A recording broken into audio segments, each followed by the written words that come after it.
우리는 시편 51편 앞선 본문의 말씀을 가지고 참 마음 아픈 얘기를 들었습니다.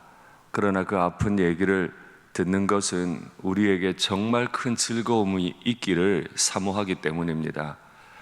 이 비 오는 우중에 8월 첫날에 이 새벽에 기도하러 나오신 여러분들께 우리 주께서 기도의 영을 부어주시기를 원합니다. 그리고 무엇을 기도해야 할지 알게 하시고 또 주의 영의 인도를 따라 깊은 기도를 드리시는 그런 오늘 하루, 이번 8월 한 달 되시기를 축복합니다. 그리고 앞서 말씀드렸지만 수련회장에서 잠들어 있는 우리 아이들, 이 무더위 가운데 수고하시는 우리 선생님들께도 영적인 기쁨을 넘치도록 부어주시기를 간절히 바랍니다. 다윗은 큰 죄를 지었습니다. 정말 그 죄를 지을 수 있는 사람이 몇이나 될까요? 그 죄를 짓고 자신의 죄를 모르고 있을 때 나단이 찾아와서 자신의 죄를 책망합니다. 그리고 심판을 전합니다. 원수들 반드시 당신 때문에 비방하는 틈을 얻게 될 겁니다. 그리고 당신이 아이를 하나 낳게 될 텐데 반드시 죽게 될 겁니다. 그 이야기를 듣고 이 시편을 지어 하나님 앞에 찬송으로 올렸지요. 그 시편의 내용은 정말 다윗의 깊은 고민, 아픔을 다 담고 있었습니다. 그런데 오늘 우리가 읽은 본문의 내용을 보면 주께서 즐겁고 기쁜 소리를 내게 들려주시사 주께서 꺾으신 뼈들도 즐거워하게 하소서. 여태까지 다윗이 들었던 말들은 전혀 즐겁지 않은 말들이었습니다. 나단이 찾아왔고 자신의 죄를 정죄했고 죽임을 당할 거라는 심판의 말이었습니다. 바로 이전에는 자신의 내면에서 말이 있었습니다. 나는 드디어 완전 범죄에 성공했다. 아내 하나를 더 얻게 됐고 그의 남편은 죽임당했다. 죄는 이제 끝났다. 가려졌다. 완전 범죄였습니다. 바로 그 이전에는 요압을 통해서 우리야가 죽었습니다 하는 말들을 들었습니다. 죄가 다 가려진 줄 알았어요. 그런데 다 드러나 버렸어요. 그의 뼈는 꺾이는 줄 알았어요. 온몸의 뼈 마디마디가 심판의 말을 듣고 견딜 수가 없었어요. 그래서 자신의 뼈는 꺾인 줄 알았는데 주의 영의 인도를 받으니까 주님 앞에 간구할 힘이 생겼어요. 아버지, 즐겁고 기쁜 소리를 내게 다시 들려주십시오. 그 이전에는 어떤 말씀이 있었습니까? 다윗아, 내가 너를 사랑한다. 내가 너를 구원할 거다. 내가 너를 사용할 거다. 그 말을 들은 때가 더 좋았던 거예요. 그 말이 이제 다시 듣고 싶은 거예요. 그 말만 내게 있으면 심판의 말씀으로 내 뼈가 꺾였더라도 내가 살아날 수 있겠습니다.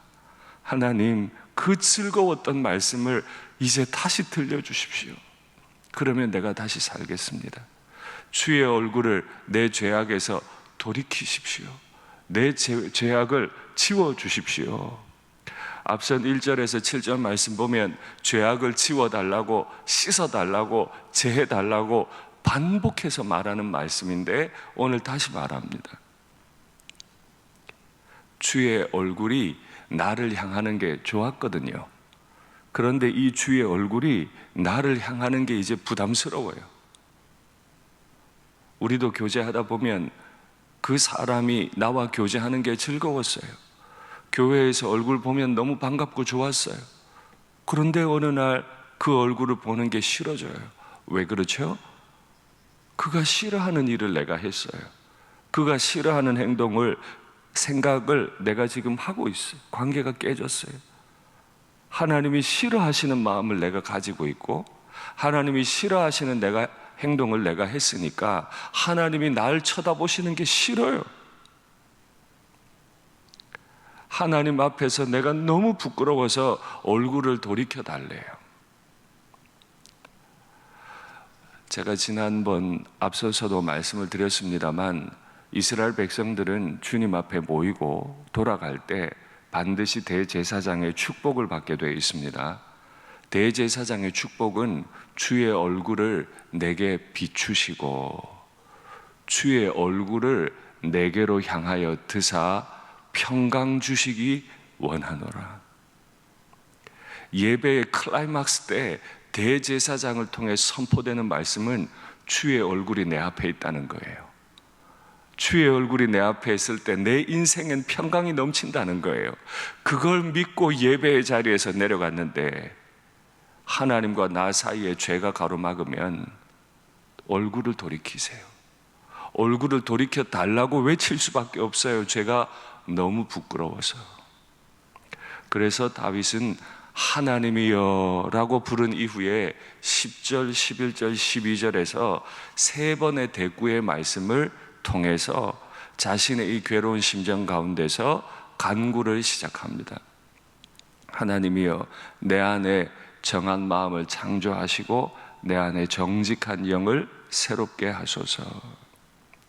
길게 말씀드릴 수 있지만 새벽이어서 아주 짧게 말씀드리겠습니다. 내 안에 정한 마음을 창조하시고, 바로 직전에 다윗은 고백했어요. 내가 어머니의 모태에서 출생할 때부터 죄 가운데 있었고 내가 어머니의 모태에 잉태될 때도 죄 가운데 잉태됐어요.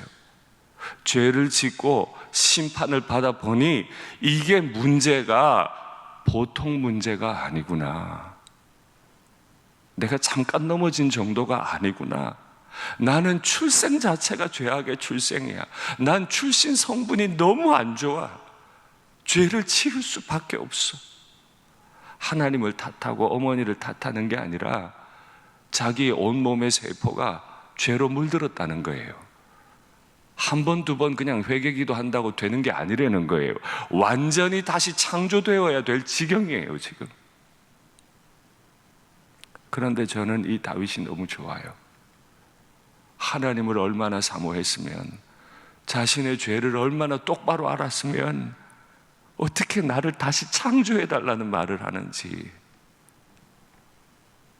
과연 우리는 우리 자신의 못난 점을, 우리 자신의 죄를 이렇게 실감나게 고백하고 있습니까? 내 안에 정직한 마음을 창조해달라니요. 정한 마음을 창조해달라니요. 하나님이 오늘 이 새벽에 우리를 창조하시기를 원합니다. 우리 어린 자녀들 수련의 장소에서 완전히 다시 창조받고 오게 되기를 간절히 바랍니다. 그리고 나를 주 앞에서 쫓아내지 마시며 주의 성령을 내게서 거두지 마소서. 가만히 생각해 보세요. 밧세바를 취한 이후에 다윗이 우리아를 얼마나 쫓아냈어요. 심지어는 죽는 자리로까지 우리아를 쫓아냈죠. 지금 다윗이 그 고통을 그대로 겪고 있어요. 하나님 앞에 예배드리러만 오면 자꾸 밀어내는 느낌을 받는 거예요.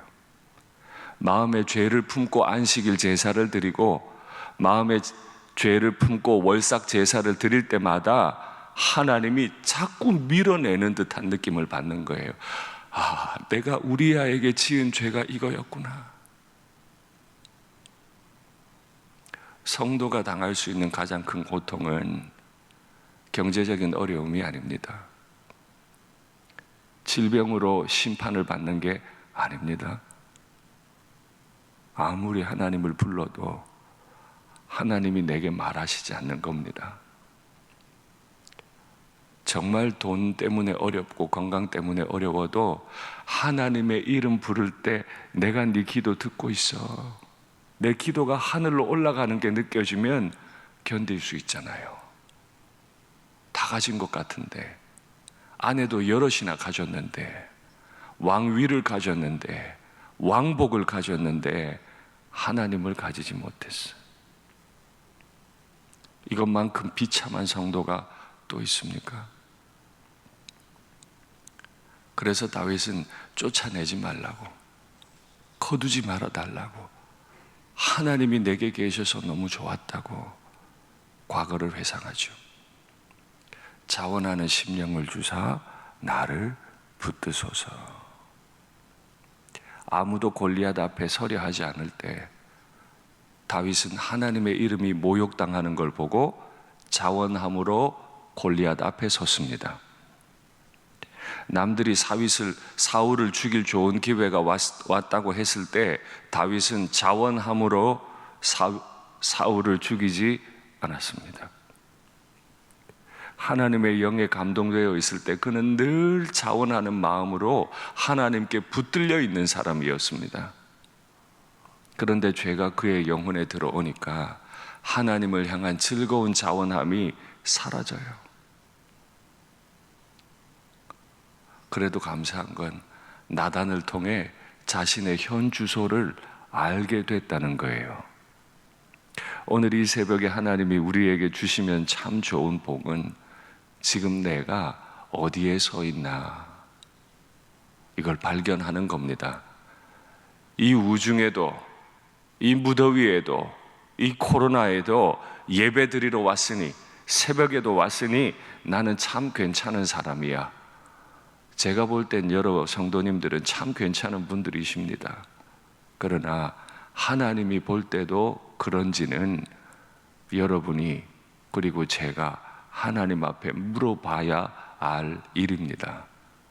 하나님께서 내가 지금 어디 있는지 알게 하시고 내 속에 이 새로운 마음들을 허락해 달라고 다윗처럼 하나님이여 하나님이여 부르짖는 은혜가 있으면 좋겠습니다. 말씀을 맺겠습니다. 하나님의 영을 부어달라고 기도하십시오. 너무 수치스럽고 부끄럽지만 하나님의 그 밝은 얼굴을 오늘 내게 비추어 달라고 기도하십시오. 우리 하늘 아버지께서 반드시 즐거움으로 그 기도를 들으실 줄 믿습니다.